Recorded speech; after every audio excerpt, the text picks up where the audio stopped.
Can you explain to me your position on DEI? Yes, people should not be in positions just because of the color of their skin. Hard stop. Okay, but do you feel like I'm here because I'm not feeling.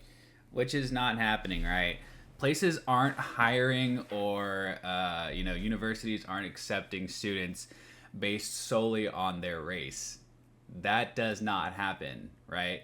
That can be a direct or indirect factor, right, that goes into a holistic picture of that person.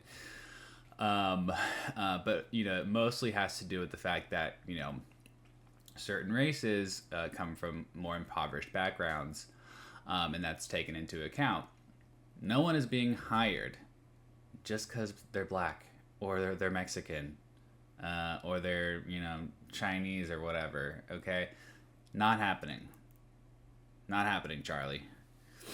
Anything towards you, actually. Okay, I'm not prejudicing you. I'm not stereotyping you. I'm saying it's a material. I'm not saying you are. I'm not saying you are. No, you are. You said I don't feel comfortable being here. You started with. I didn't say I wasn't comfortable being here. I said I feel like you made it to where I got here through DEI. So let's examine that. What have I said that makes you feel that way? When you mentioned how DEI is only just putting people of color and marginalized groups in spaces, even if they're not so and so correct. That's exactly what DEI does. But that's not all that it does. You're categorizing it as something it isn't.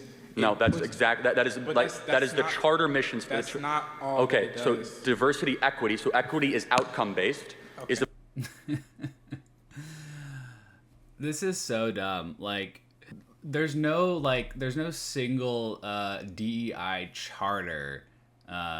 Some DEI bureau that makes all companies and universities comply with. They're all different. They all have different standards. They all have different goals and missions and whatever, and specific ways to achieve those. But this is just a straw man that people on the right love to bring out. It's like, oh, DEI basically means, look, we want to hire, X percent of black people, and we're going to do that regardless of how, regardless of how qualified they are. That's just not happening. That's not happening.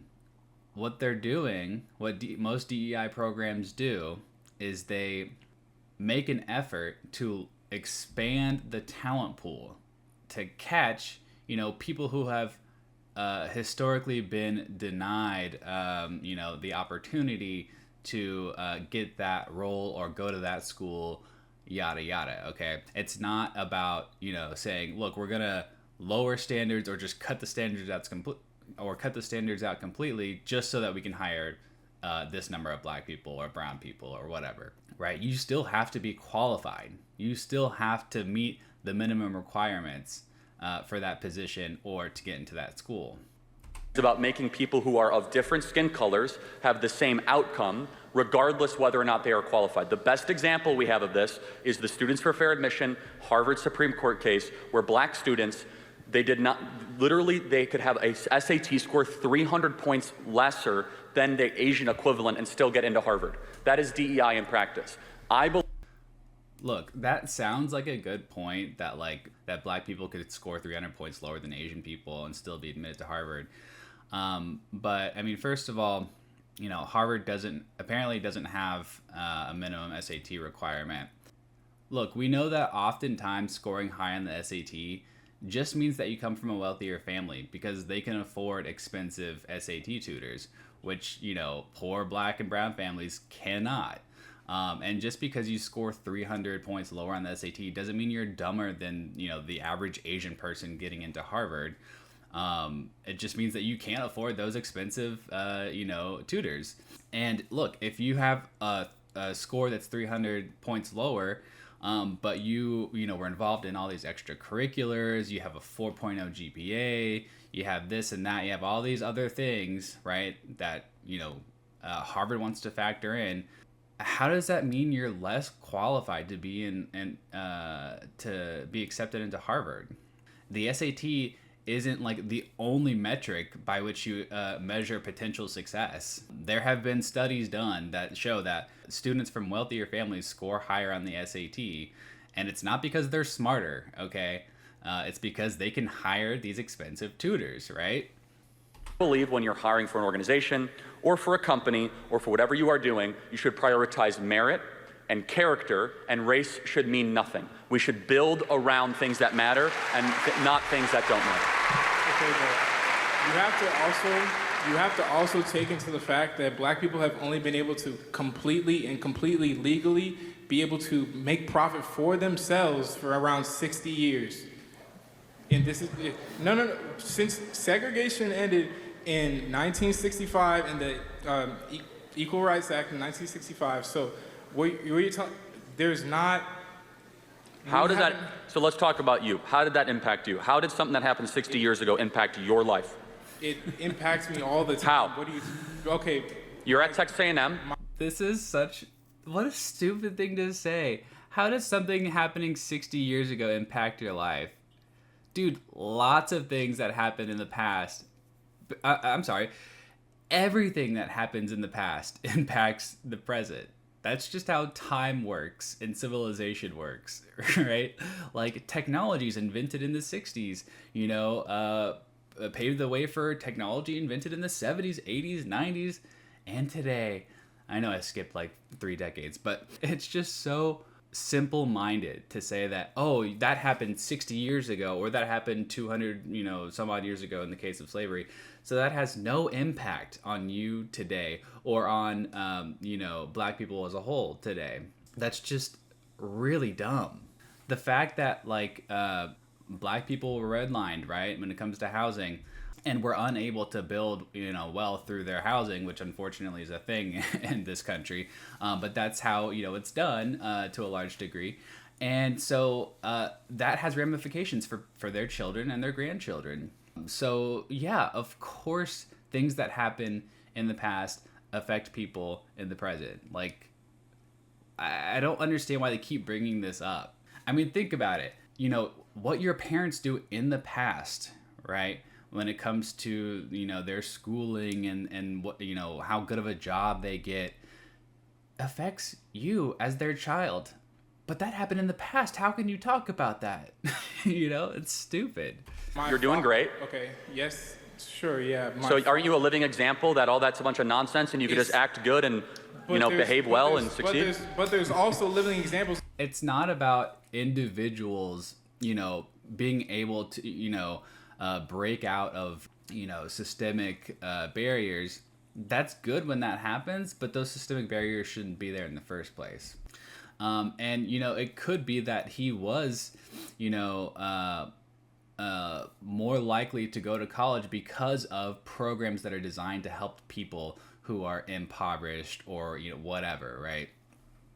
So the exact opposite. If you look in the impoverished neighborhoods in certain parts of Chicago or St. Louis, there's black communities being thrown aside because they're not getting education. Thrown aside? Okay, yes, so aside. I think we can get somewhere. Why have the black community gotten poorer since the passage of the Civil Rights Act? Tell me that. Is that actually true? Where are the receipts on the idea that black people have gotten poorer since the passage of the Civil Rights Act? That might be true. I need to see the stats. Because of the way the culture has been perpetuated through the years. Hold on. Think about it. So they were richer when we were segregated and more racist. America's become less racist. What about Tulsa? Wait. Okay, let's just assume what he's saying is true. Black people were richer when this country was more segregated and racist, and less rich when this country got less racist. Is he saying he wants the country to get more racist so that black people can have more success in this country? What? Yeah, no one's going to defend what happened in Tulsa again. But let's talk. We're talking about a lot of different cities. We're talking about Chicago, Tulsa. But let's again. This is a very important. That's 2 cities, by the way. That's only 2. It's not a lot. Point. Why is it that Black America has gotten richer on average, poorer on average, since America passed all these anti-racist laws? I can't answer that one. Keep Okay, talking. yeah. So do you think the fact that 70% of black youth don't have a dad around is probably pretty important? Okay, so Charlie is saying that, look, since the 1960s, this country has just gotten less racist, in a linear fashion, okay? And there's been no bumps in the road since then. The 1980s was like a banner decade for black people in this country. No, look, we had the war on drugs, right? That started technically under Nixon, but it was ramped up under Reagan and carried through, the Bush administration. I'm not sure about how Obama handled the drug war, but the peak of it was between Reagan and Bush Jr. But look, that put a lot of, black people in prison, right? Or it cycled them through the prison pipeline.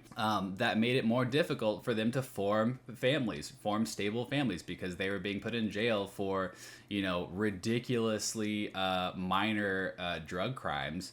And look, yeah, some of them were, really violent, in violent gangs, whatever. But like a significant portion of them just had some weed on them, right? Or whatever. And of course that's going to destabilize the black family. And so no, it didn't, like, this country didn't just like get less racist and that's it. And I still haven't heard from Charlie. He's like making these correlations between this country becoming less racist and the black family falling apart, but he's not explaining how those things are causally connected. That's because of the culture. Respectfully, Other than that black culture is inferior. allow me to interject. How does the white culture impact the fact whether or not a black dad stays around when he impregnates a woman? I'm not saying it's the white culture. What is it? The culture that has been perpetuated through the 200 years of slavery, the 100 years of segregation, and Jim Crow laws. The marriage, so I got to interject again. I'm sorry, I don't mean to interrupt too much. But in 1960, before the Civil Rights Act, 20% of black youth had a dad around.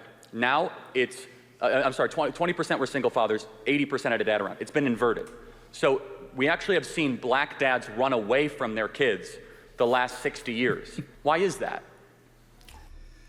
Okay, this is like another common right-wing talking point.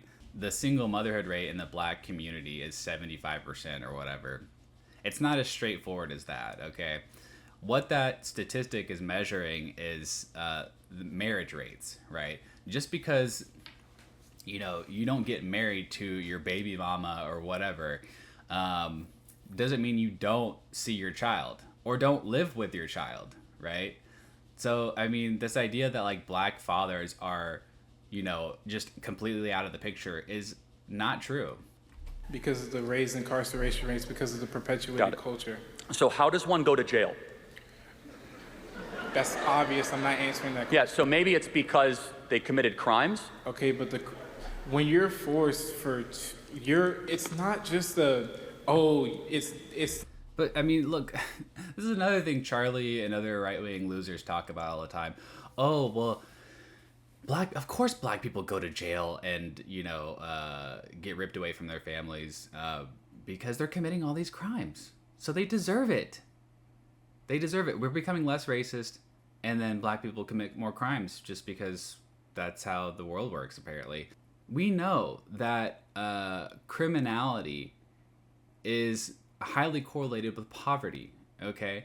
And so, of course, people who have been systematically shut out of the economy and how that's, trickled down to the present are going to commit more crimes because they're poor, of course. It has nothing to do with like the inherent culture of black people or the inherent, genetics of black people. This is a sociological problem that we could solve. This is old. This is in the past. This doesn't affect you anymore. Okay, so actually let's take a different group. How did the Holocaust impact Jews? They're doing pretty well. Well, because they got reparations, we didn't. How? What reparations did the Jews Through get? acknowledgement, through... Wait. Jews didn't get reparations from the Holocaust? Oh, man, that is just that is just a boo-boo on Charlie's part. Yeah, Jews received reparations from the Holocaust. Yeah, that definitely happened. Sorry, Charlie.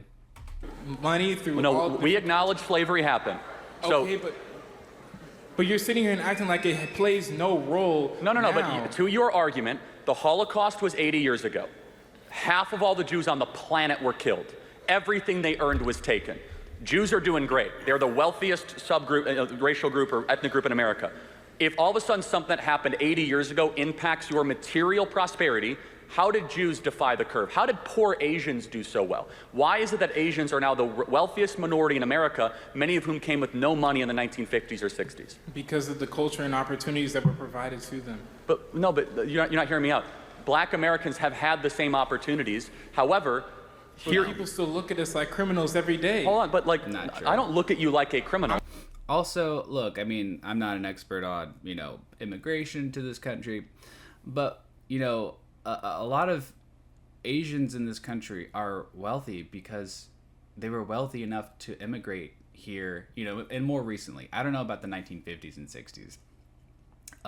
But, it's like trying to compare like a wealthy, Nigerian family, immigrating to the United States and saying, look, this black person is wealthy. Why can't you be wealthy? Ignoring the fact that, yeah, there is a cultural milieu that impacts, black people who were born here differently from those who immigrate here from a wealthy family, right? Those are just vastly different things, right? They're not comparable.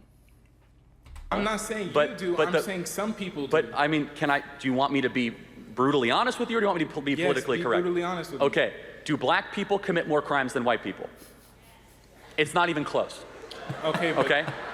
But you have to take into account the culture that has been perpetuated. Okay, got it. So we can agree on this. Do you mean internal black culture? It's I mean, when it comes to like drug crimes, very similar. Very similar.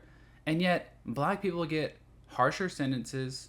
They get, arrested more often. They get mandatory minimums more often. Even when accounting for, the number of crimes you've committed, your age, your this and that, like, right, all that stuff. And yet they still get harsher sentences. Maybe that has to do with racism? Maybe? it's deeper than that. Like, Do you think, let's take time out. Do you think the average rap artist that a black kid in the hood is listening to is glorifying marriage and family and saving your money? that's what sells? Guess what, Charlie? White people listen to gangster rap too. I don't know if you know that. But it doesn't seem like that's destabilizing the white family. Oh my God. Because it's a culture thing. It's not just within the black community. I White agree. people No, listen but- to it. but hold on. Everyone listens to it. It's not No, just isolated. It's bad for everyone who listens to it. The point being is that Wow. black youth, as they are being raised, their role models are largely not glorifying staying with one woman, getting married, going to church. And if you're wrong, show me the black role models that are doing that. There might be. Oh, right. I forgot. Black people are famous for not going to church. Oh, Jesus Christ. Okay. I think I've had enough. Look, we're only 6 minutes into this, and it's 21 minutes long, 22 minutes long. And it's just filled with so many, like, basic errors on Charlie's part. Okay. Look, I know I've been doing a lot of Charlie Kirk videos, but I can't help myself, okay? I'm addicted to Charlie, okay? So look, expect more. But that's all for me, folks. I'm gonna go take a nap. Love you guys. Subscribe. Maybe like the video. I don't know, people have been telling me to say that in my videos. Who, you might ask? Look, let's not get into that. That's a secret, okay? Why are you asking me that question? That's too personal. Love you guys. Bye-bye.